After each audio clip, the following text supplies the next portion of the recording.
예, 8월 18일 시사공감 진행하도록 하겠습니다. 예, 먼저 오늘의 주요 언론들에서 보도하고 있는 주요 시사를 쭉 한번 일별하도록 하겠습니다. 일별하고 난 다음에 중점적으로 살필 시사를 보도록 하겠습니다. 예, 백신 관련 소식이죠. 모더나 쪽의 내용을 보니까 이 계약할 때부터 월별, 분기별 공급 계획 자체가 없었다는 거죠. 예, 참 이렇게 굴종적인 계약을 체결하고 어, 했으면서도 아무 그 공급 계획이 없는 계약, 그거를 계약이라고 해놓고도 많은 걸핏하면 개인 정보라서 공개할 수 없다 그러고요. 지금 이 문재인 정부가 한 행태를 보면 뭔 그렇게 비밀이 많은지 모르겠어요. 이 계약도 이 백신 계약도 그랬다는 거죠. 제약사와 비밀 유지 협약 때문에 말할 수 없다. 뭐 걸핏하면 그래요. 여러분 한번 행정정보 공개 청구를 한번 해보십시오. 뭐 개인정보라서 공개할 수 없다. 뭐 할 수 없다. 참 그런 이야기가 또 있습니다. 그죠? 그리고 이 코로나 사태가 장기화되니까 소위 팬데믹이죠. 이 장기화되니까 월스트리트를 비롯한 미국의 경기에도 이 팬데믹의 그림자가 짙게 드리고 있다. 우리 사회에도 이런 영향이 조금 있습니다. 그죠? 예. 그 관련해서 조금 더 살펴보겠습니다. 자, 우선적으로 먼저 큰 거 한번 보고요. 자, 탈레반 평화제 수초를 했지만 이 본래 자기 그 기본 속성이라 그럴까요? 그건 참 숨길 수 없나 봐요. 예, 그새 카불 점령 하루 사이에 검문소를 곳곳에 설치하고 언론사를 수색하고 통금, 밤 9시 통금을 실시하는 등의 탈레반 본래적인 어떤 공포정치가 서서히 모습을 드러내고 있다는 소식 외신들이 전해지고 있습니다. 예, 그렇습니다. 사람 쉽게 안 바뀝니다, 여러분. 쉽게 안 바뀝니다. 물론 사람은 바뀐다라는 대전제, 희망적인 전제를 갖고 우리가 살아가지만 사람 바뀌는 게 그렇게 말처럼 쉽지 않습니다. 우리가 작은 습관 하나 고치는 것도 쉽지 않잖아요. 예, 담배 끊는 거 예를 들면 요즘 뭐 흡연자가 많이 줄었습니다만 그거 하나 쉽지 않잖아요. 예, 쉽지 않습니다. 바뀔 수는 있지만 쉽지 않습니다. 예, 문재인 정부는 마찬가지고요. 문재인 정부가 바뀌려면 100년 하청일 거예요. 예, 정권 교체는 시대 정신이자 시대적 과제가 되어 있습니다.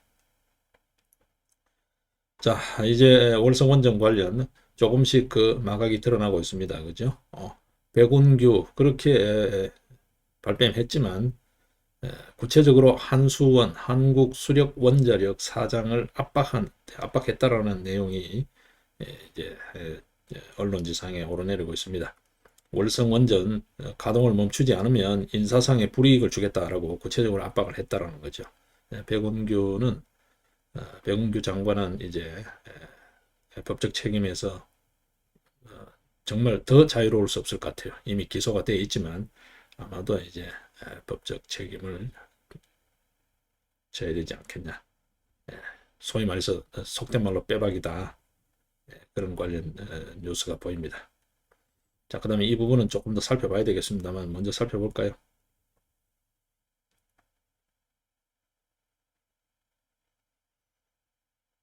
K방역이라는 이름으로 동원되었던 그 각종 인력들, 간호 인력 포함해서 각종 인력들이 하나같이 쏟아내는 이야기입니다. 일선 보건소가 가장 중심이 되겠죠. 예, 정부 악덕 고용주나 다름없다. 공무원을 전부 다가 혹사시킨 결과물이지 K방역이라는 것도 뭐 정부가 한 게 뭐 있냐는 거죠. 대표적인 게 요즘 찾아가는 선별진료소. 여러분 이 푹푹 찌는 삼복더위에 이제 한번 가보십시오. 현장을 한번 가보시면 실감 나실 거예요. 잠깐만 그 현장 주변에 머물렀어도 이해가 되실 거예요. 그 박스 안에서 작업한다고 한번 생각을 해보십시오. 예.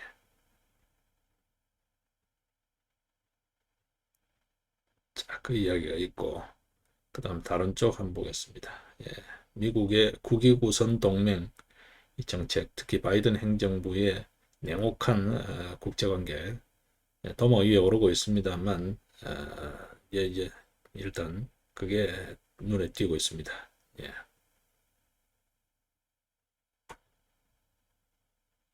그 다음에 이제 언론중재법 관련요. 예. 예.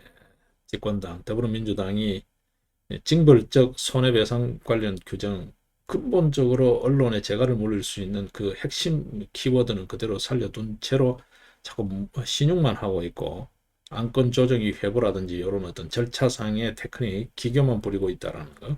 예, 언론 이 중재법은 국제 언론 기관에서도 언론 단체에서도 이거는 민주주의를 말살하는 거다, 먹질 않았다라고 경고를 했습니다만 쉽게 물러설 기세가 아니에요. 소위 말해서 언론 장악 플랜이죠. 개혁이라는 이름으로. 뭐 개혁된 게 뭐 있나요 지금? 검찰이 개혁됐나요? 뭐가 개혁됐나요? 경찰이 개혁됐나요? 뭐가 됐나요? 어느 하나 개혁이라는 이름으로 손댄 것 중에 제대로 된 구색이 없습니다. 여러분 한번 보십시오. 전부 엉망진창이 되어 있죠. 엉망진창이 되어 있습니다. 예. 자, 그 다음에 이제 코로나로 인해서 폐업하는 자영업자들, 임대차 계약 기간에 관계없이 계약을 해지할 수 있다라는 이야기, 그런 게 뉴스가 눈에 띄고요. 예. 그 다음 이제 뭐 시끌시끌한 정치권 이야기는 좀 가급적 피하려고 합니다만, 예. 이준석 이야기. 이준석이는 뭐 다른 모든 것 떠나서 일단 일찌감치 빨리 손 떼고 그야말로 자연인으로 돌아가서 자기 하고 싶은 거 하는 게 그게 가장 상책이에요. 이게 개인적인 어떤 입신영달만을 목표로 하는 게 정치 행위가 아니잖아요. 예. 이게 사회국가적으로 끼치는 해악까지 하게 되면 정말 더 이상 그 자리에 자꾸 머뭇머뭇해서는 될 문제가 아니에요. 예. 뭘 더 바꿀 게 있다는 거예요. 예. 말이 안 되는 소리예요. 역공으로 지금 일부 언론에서 좀 기사를 좀 흘립니다만, 무슨 뭐 이준석 사태 이후에 윤석열의 2030 지지율이 떨어졌다, 이 역공을 펴는 여론 공세거든요. 전혀요. 네. 2030이 기대한 게 뭡니까? 왜 그렇게 어떤 의미에서 국민의힘 뭐 예를 들면 별로 썩 탐탁지 않지만 국민의힘 쪽에 했을까요? 정부 여당이 하고 있는 불공정 행위, 이 공정이라는 이름을 했던 뭐 인국공 사태 등등 여러분 보셨죠? 그런 데 대해서 분노하던 청년들의 그 분노심, 그걸 좀 어쨌든 합리적인 어떤 정당한 절차를 통해서 풀어주려는 건데, 그거를 풀기는커녕 영 엉뚱한 짓을 하고 있으니까, 꼰대짓만 하고 있으니까, 애 늙은이 짓만 하고 있으니까, 참 흔히들 하는 말로 참 배워도 참 더럽게 배운 정치 행위, 그걸 정치라고 하고 있으니까 그런 거지. 그 왜 윤석열 지지율이 떨어지나요? 그 말도 되지 않는 여론전, 예, 그게 벌써 보입니다. 그죠?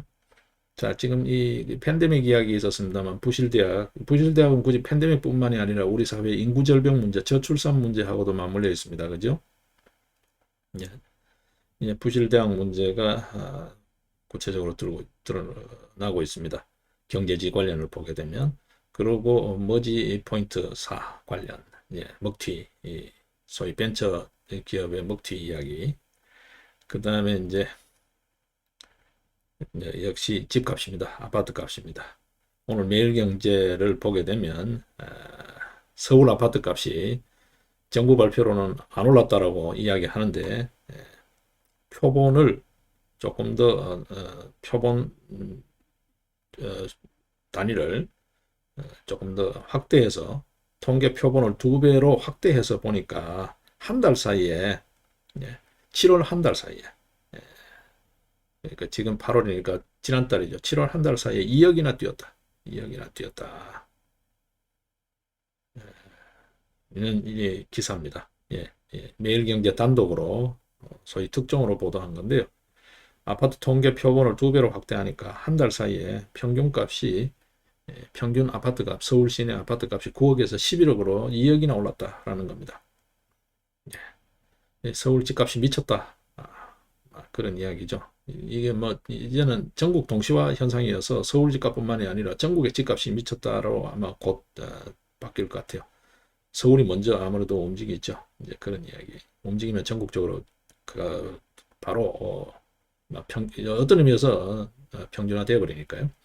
자, 그 다음에 퍼펙트 스톰 이야기가 조심스럽게 나옵니다. 미국 쪽에 예, 팬데믹 암울한 그림자가 들여온다 경제에 그런 이야기 있었죠. 예, 그 영향으로 국내에도 피로가 누적되어 있죠. 코로나 피로가. 예, 퍼펙트 스톰 전조냐라고 할 정도로 환율이 치솟고 있고 소위 말해서 자본시장 주식시장에서 셀코리아 소위 이제 한국을 판다라는 거죠. 예, 외국 투자자들이 대거 팔자로 매도세로 돌아서고 있다라는 이야기. 서울경제 쪽에 조금 보이고 있습니다. 뭐 이런저런 소식들이 보이고 있습니다. 세계일보 쪽은 먹튀, 퍼지포인트 관련이고, 그다음에 그 국민일보 쪽에서 단독으로 특종으로 보도한 거죠. 맥도날드 폐기해야 될 음식물 스티커만 갈아붙여서 계속해서 다시 내놓고 팔았다라는 거. 이게 유통기한 단순히 지난 문제하고 다른 문제입니다. 그죠? 폐기해야 할 음식물을 다시 스티커 붙여 팔았다. 이 수사에 들어갔다라는 건데, 예. 내부 제보 영상 한 50여 개. 그러니까 이게 어떤 의미에서 내부자 고발이라고 봐야 되겠습니다. 그죠? 스티커를 간 게 17건이 확인이 됐다는 거고, 일단 확인된 것만. 그 다음에 유효기간, 2차 유효기간조차도 넘긴 식자재 영상 한 30여 건이다라는 이야기. 이런 소행을 3년 전부터 해왔다라는 이야기 등등 이야기들이 있습니다. 특종으로, 단독으로, 국민일보 단독으로 보도한 내용이 있습니다. 뭐 이런저런 내용들이 보이고 있습니다. 자, 이 중에서 조금 더 우리가 관심 있게 봐야 될 중점 사안을 한번 추려 보겠습니다. K방역, 악덕 고용주와 같은 정부의 어떤 의미에서 있을 수 없는 거죠. 뭐 무슨 주 52시간 등등 엄청 노동권익을 신장시키고 생각하는 척 하지만 뒤로서 하는 행동은 이렇다라는 거예요. 여러분 한번 보십시오. 지금 간호사들이 정상적인 생활이 안 되고 있잖아요. 지금 방역 현장에 있는 의료 인력들 보십시오. 심지어는 뭐 의사가 감당해야 될 생활치료센터인가요? 그쪽 경증 환자들 쪽에 보면 의사 한 사람이 감당해야 될 환자 수가 최소 200명 이상. 이건 뭐 거의 뭐 살인적이죠. 그걸 매일같이 돌보고 체크하고 해야 되니까요. 지금 그런 지경입니다.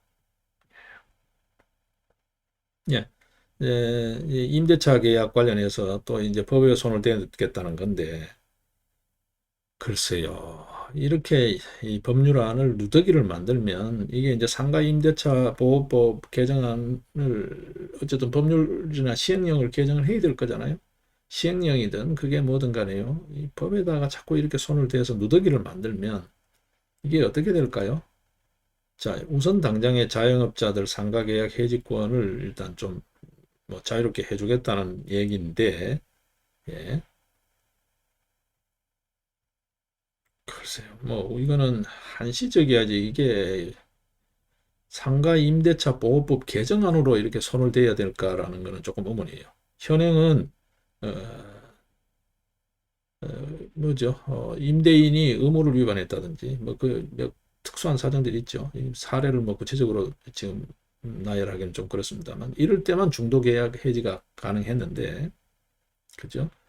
지금 이 법을 바꿔가지고 상가임대차 보호법을 개정해가지고 코로나19로 폐업했을 때는 중도계약 해지가 가능하다. 이게 코로나19 때문이라는 걸 너무 추상성이 많죠. 이 법률안 자체는 물론 해석 여지가 있습니다만 이렇게 추상성이 높게 입법하면 안 됩니다. 이거. 그죠? 여러분 우리 법률안 해석에도 그거 있죠. 유추 해석 금지라는 게 있잖아요. 그죠? 일정 정도 확장 해석은 가능하지만 유추 해석, 목적론적 해석, 물리 해석, 뭐 우리 해석 방법을 여러 가지 거론하잖아요. 이렇게 추상성 높은 걸로 만들면 이거 누가 하냐는 거죠. 임대차 물론 뭐 참 말이 안 통하는 임대인이 꽤 많습니다. 굳이 뭐 임대인뿐만 아니라 말 안 통하는 사람이 세상에 참 많죠. 많습니다만 이거 참 수의적으로 해결할 수 있는 부분인데 글쎄요. 일단 그 개정안은 그렇대요. 3개월 이상 집합 제한 또는 금지 조치에 따른 경영 악화로 인한 폐업이어야 한다. 이 말이 3개월 이상 집합 제한 금지 조치인데 지금 그렇다고 보면 모든 자영업자 거의 대부분의 임차인이 다 해당된다고 할 수 있어요. 그렇죠? 임대인이 계약 해지 통고 받은 날로부터 3개월 뒤부터 효력이 발생한다. 기존에도 보게 되면 한 2달 정도 임대료 미리 주겠습니다. 좀 사정이 이러니까 봐주세요. 라고 수의하면, 협의를 하면 상호간에 글쎄요, 이렇게 법을 이상하게 이렇게 누더기 법을 만들지 않아도 상당수가 해소될 수 있었을 거예요. 경우에 따라서는 각 지자체가 조금 더 예산을 갖고 현장에 당사자를 중재, 협의할 수 있는 장을 만들고 이렇게 좀 뭐라 그럴까요? 컨설팅이라고 표현해야 되나? 그런 능력을 조금 더 조정, 중재 능력을 강화하면 얼마든지 가능하죠. 이게 법으로 해결해야 될까요? 매사에 이렇게 법만능주의로 이렇게 흐르는 참 이 행태는 개탄스러워요. 이렇게 누더기 법을 만들면 나중에 또 정상화되면 이거 또 고쳐야 되잖아요. 뭐 어떻게 하겠다는 건지 모르겠어요. 기본 취지에는 전적으로 뭐 저뿐만 아니라 누구든 다 동의할 수 있죠. 근데 이게 꼭 법률안 개정으로 이렇게 해결을 해야 되냐는 거, 이 부분은 조금 그래요. 언론중재법도 마찬가지입니다. 정말 징벌적 손해배상제 그걸 하고 싶으면 사법부의 재량으로 두면 되죠. 사법부가 이게 엄격하게 기속되는 게 아니잖아요. 손해배상액 산정에 있어서.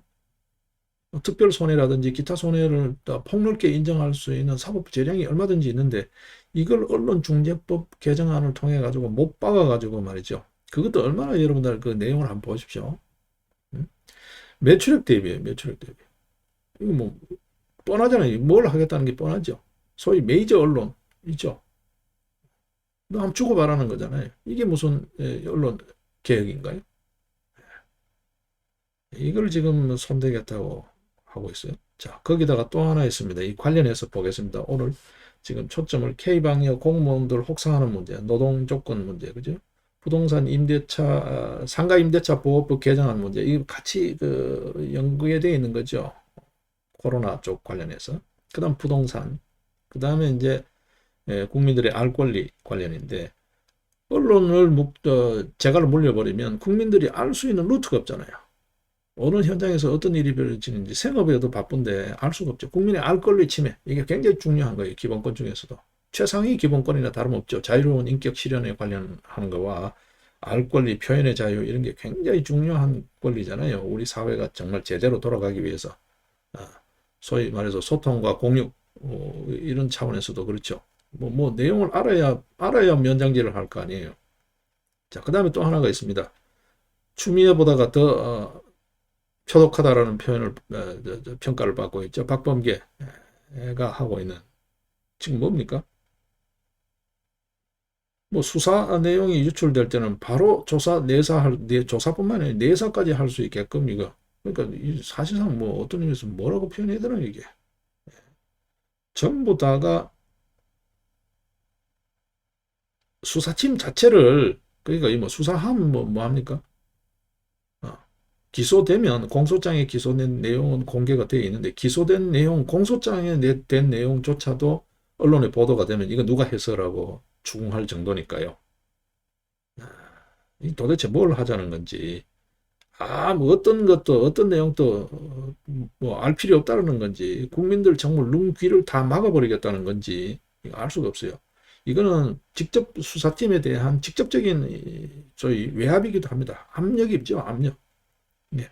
수사팀이 수사를 하다 보면 수사 관계자들끼리 서로 협의도 해야 되고 이게 보는 눈이 있고 듣는 귀가 있는데 남말은 새가 듣고 반말은 쥐가 듣는다고 이게 누가 의도적으로 흘리지 않아도 이걸 모를 수가 있나요?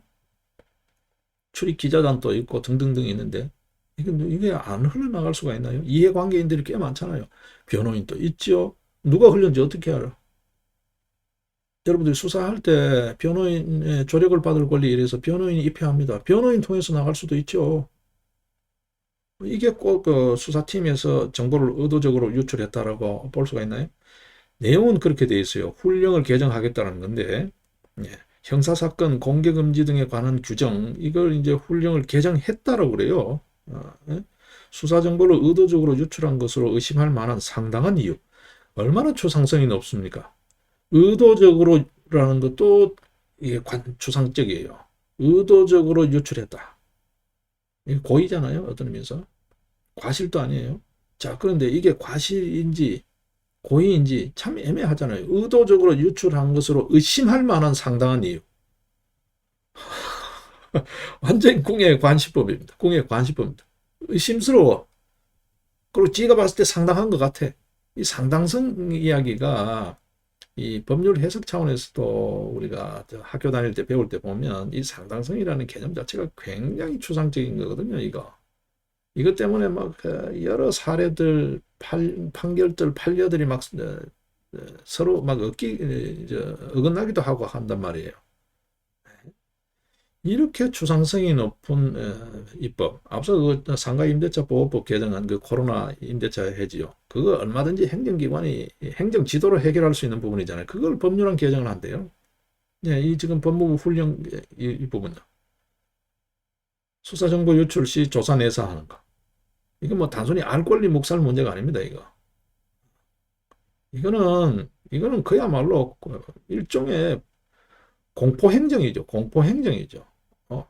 뭐 이거 마음 놓고 수사를 할 수 있겠어요?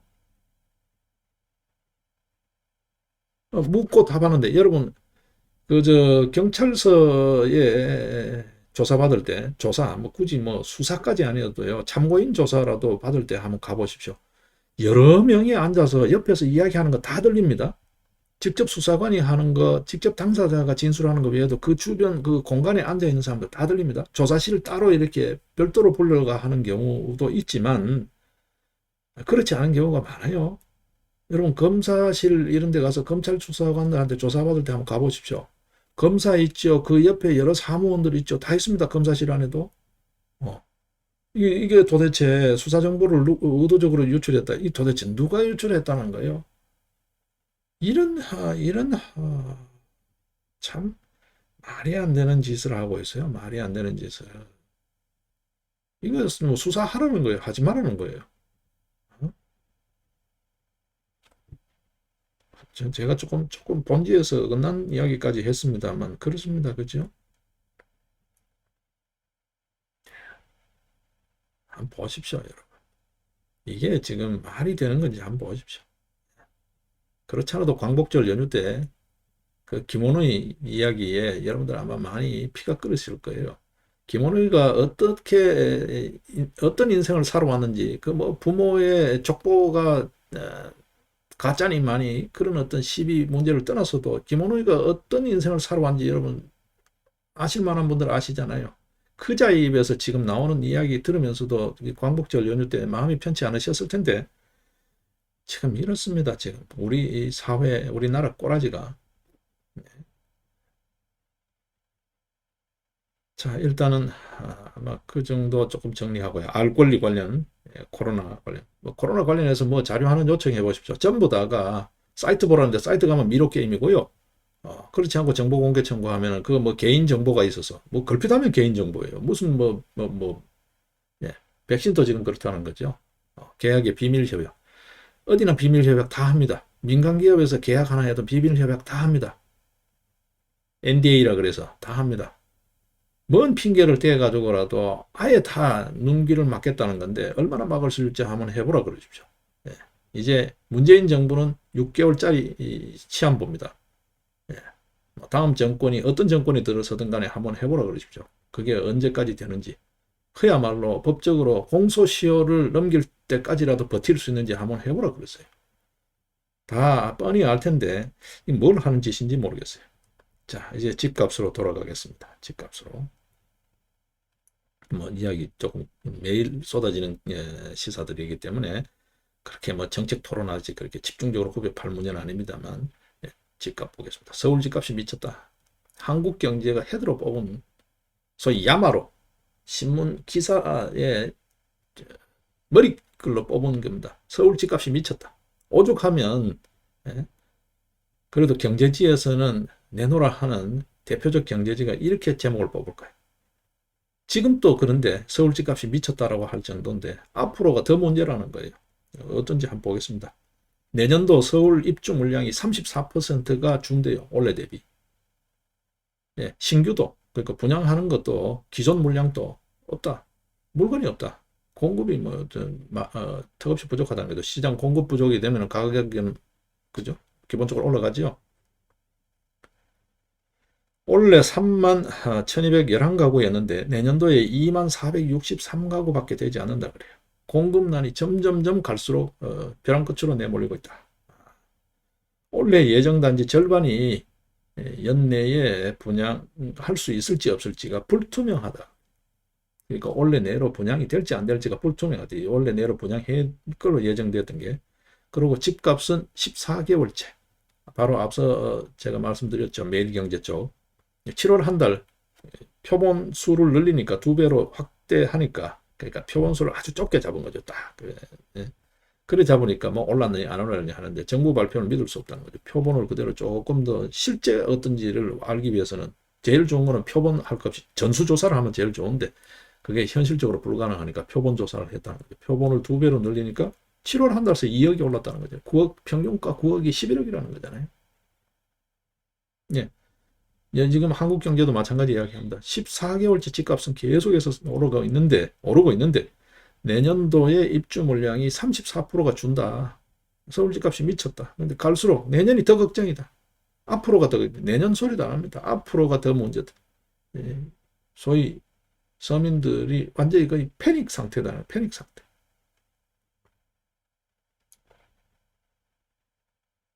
자, 이 지경에 무슨 말이 할 수 있나요? 무슨 말을 할 수 있나요? 동아일보 쪽에 기사를 한번 볼까요? 예. 이 좋다는 거예요. 진짜 이제 저소득층을 위한 공공임대주택이라고 했던 거. 이 공공임대주택도 부실이 쌓여서 총체적으로 부실이지만 그 부실이 눈덩이처럼 쌓여서 적자만요. 적자. 지난 한 해 2020년도요. 2020년도 지난 한 해 적자가 1조 6천억이래요. 이 돈 어디서 나오나요? 대표적으로 SH 이런 쪽이죠. 1조 6천억이 적자라는 거예요. 무주택 서민들 주거 안정 대책으로 주거 안정 핵심 대책으로 하고 있는 게 공공 임대주택 사업이잖아요. 이 관련해서 적자, 총체적으로 부실이지만 단순 금액상의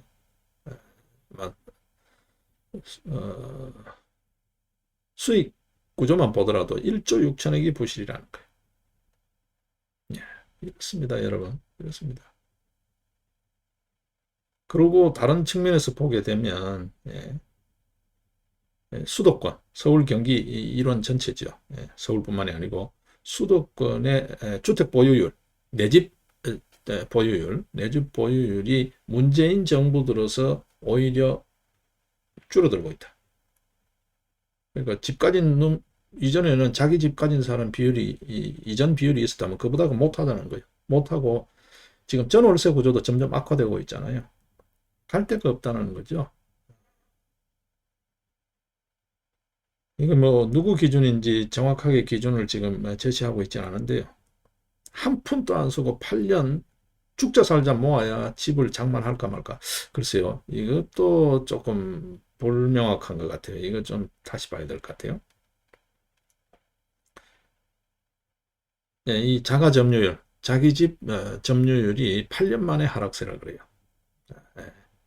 그러니까 이 문재인 정부 들어서도 초기에는 괜찮았는데 지금 이제 계속 이제 엉망으로만 하니까 이제는 이제 한계에 와서 줄어드는 거죠. 무조건 8호라는 주의니까. 그렇죠? 집 가지지 말라는 거나 마찬가지잖아요. 중간 가격이라고 되어 있어요. 이것도 참 상당히 좀 애매한 기준입니다만 서울, 경기, 수도권의 중간 가격의 집을 사는데도 최소한 한 푼도 안 쓰고 모아도 8년이 걸린다. 작년 대비 저축 기간이 1.2년이 늘어났다. 예. 최근 14년 내에 가장 높은 수치라 그래요. 그만큼 나빠졌다는 겁니다. 주거 안정성이 갈수록 떨어지고 있다. 예. 그런데 정부 발표는 뭡니까? 주거가 질적 측면에서 개선됐다라고 이따위 헛소리를 하고 있어요. 정말 정말 피가 끓는 소리를 하고 있습니다, 여러분. 예? 자, 여기다가 거기다가 또 전월세 특히 뭐 원룸 자취생 포함입니다, 그죠?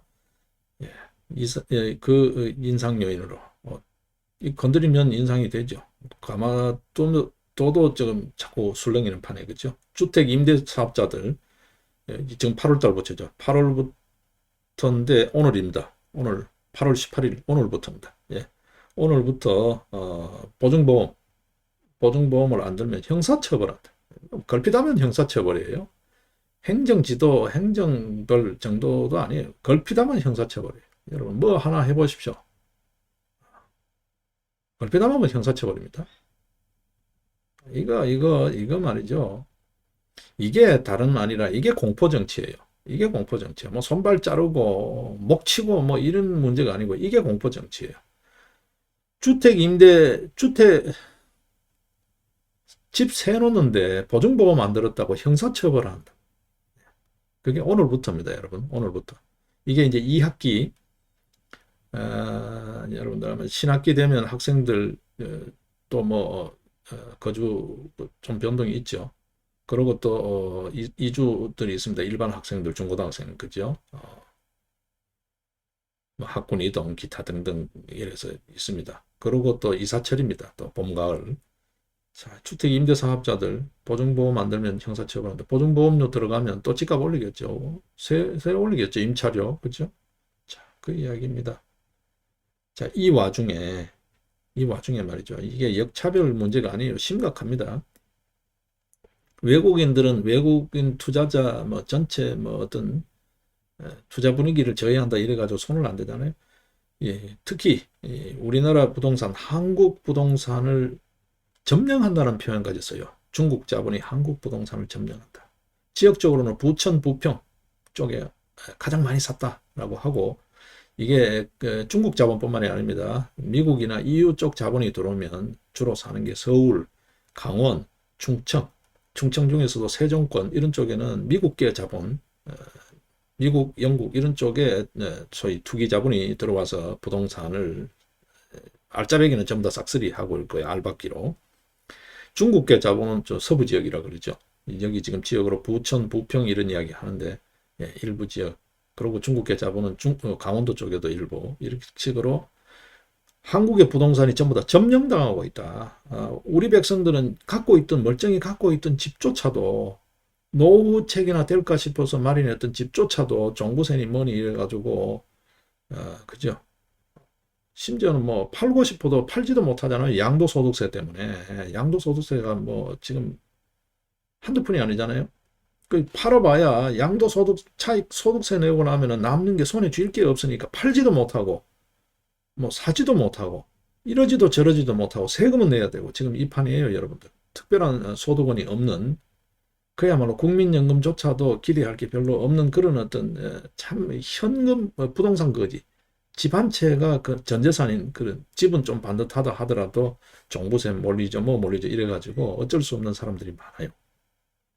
진짜 많아요. 주변을 보면.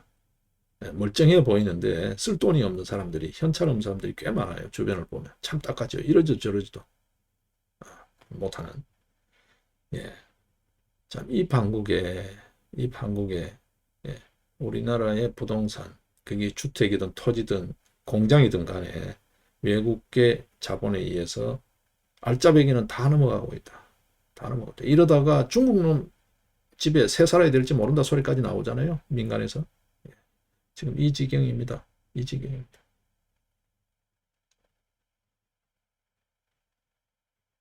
자, 여기에 수단 방법 가리지 않고, 그러니까 온갖 부정, 비리, 특혜 이런 걸 가리지 않고요. 부정선거 이런 것까지 포함했어요.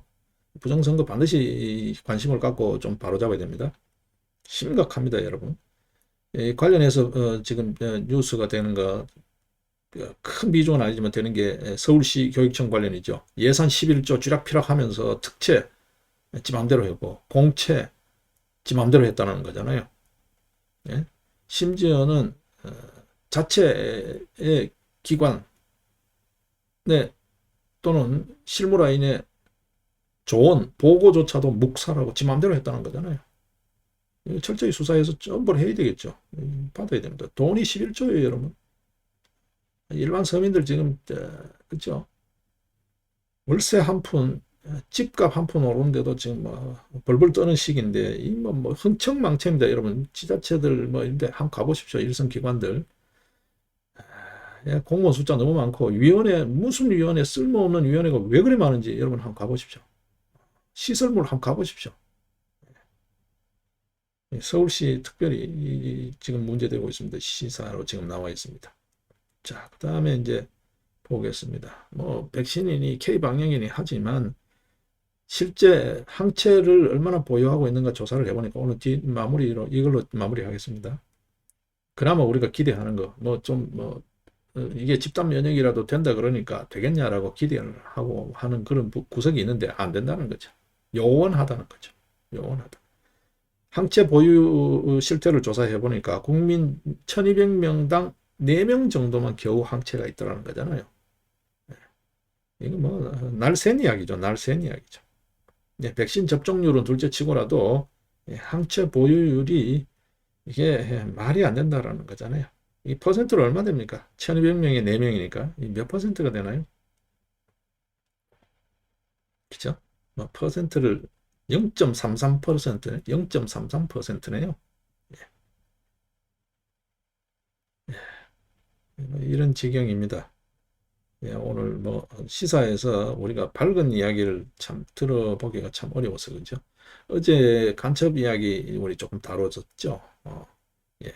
이게 요즘 간첩은 옛날처럼 뭐 옛날 우리 학교 다닐 때 보면 그런 이야기 있었잖아요. 아침에 뭐 새벽 이슬을 맞고 내려오는 사람 뭐 이런 사람 그 소위 거동불수상자 그게 간첩이었는데 요즘 간첩은 그게 아닙니다. 해킹하고 뭐 이런 것도 다 간첩입니다. 산업 스파이라는 것도. 예. 우리나라 연구원이 중국 그 현장에 그 연구원은 아닙니다. 실제 요즘 이제 국제적으로 코로나 때문에 왕래가 그렇게 예전처럼 원활하지 않아서 그런데 가보면요. 기술 유출을 뭐 이런 거요. 정보 유출 그냥 널려 있잖아요. 널려 있잖아요. 이거 나라 팔아먹는 짓이고 결국 자기 회사를 팔아먹는 짓인데 이 짓을 버젓이 해요. 기술 유출도 굉장히 심각합니다. 얼마 전에 각종 기관들 우리나라 주요 방위산업체들 해킹당한 이야기 들으셨죠? 그 의도적으로 노출시킨 것 같다라는 그런 소리도 있어요. 예. 의도적으로 노출시킨 것 같다. 그런 이야기도 있어요. 뭐 그게 사실이든 아니든 간에 상당히 의심스럽죠. 예. 정부기관이 그렇게까지 허술하게 보안 관리를 하냐라는 이야기. 단순 그런 허술하냐 문제가 아니에요. 의도적인 것 같다라는 의심을 살 정도로 좀 심했죠. 그죠? 핵심 기술들. KF 그 전투기 관련 이런 쪽은 중국 쪽 뭐 등등 중국만 그러겠어요. 북한 등등. 예. 해킹한 쪽은 의심이 가지만 그 해킹하게끔 한 것도 의도적으로 노출시킨 게 아니냐라는 소리가 나올 정도로 예. 여러 가지 좀 그렇습니다. 오늘은 우리가 조금 눈여겨봐야 될 게 주택 문제. 이게 내년이 더 걱정이라는 겁니다. 그렇지 않아도 지금 정권 교체기에서 집값 늘 그랬죠. 교체기에는 뭐 집값뿐만 아니라 모든 게 조금 이렇게 술렁이는데 이게 지금 제대로 되겠냐는 겁니다. 이 법 체계조차도 지금 엉망진창으로 되어 있잖아요. 부동산 3법부터 해서 뭐 지금 세법 모든 법률안이 지금 막 누더기가 되어 있거든요. 이거 시스템 정돈하는데 꽤 걸릴 것 같아요. 빨리 좀 우리 사회가 이전에도 좀 어수선한 게 있었습니다만 지금은 더 흥크러져 가지고요. 이게 뭐 개혁이 아니라 더 엉망진창이 계약이 되어 가지고 엉망진창이 되어 있으니까 하루빨리 좀 잘 수습이 되었으면 하는 생각을 갖고 있습니다. 오늘은 우리가 조금 여러 이야기들이 있습니다만 예, 주거 안정성 문제에 대해서 조금 더 관심을 갖고 한번 주변을 돌아보는 것도 필요하지 않을까 싶습니다. 오늘 시사 공감 이점 정리를 하겠습니다.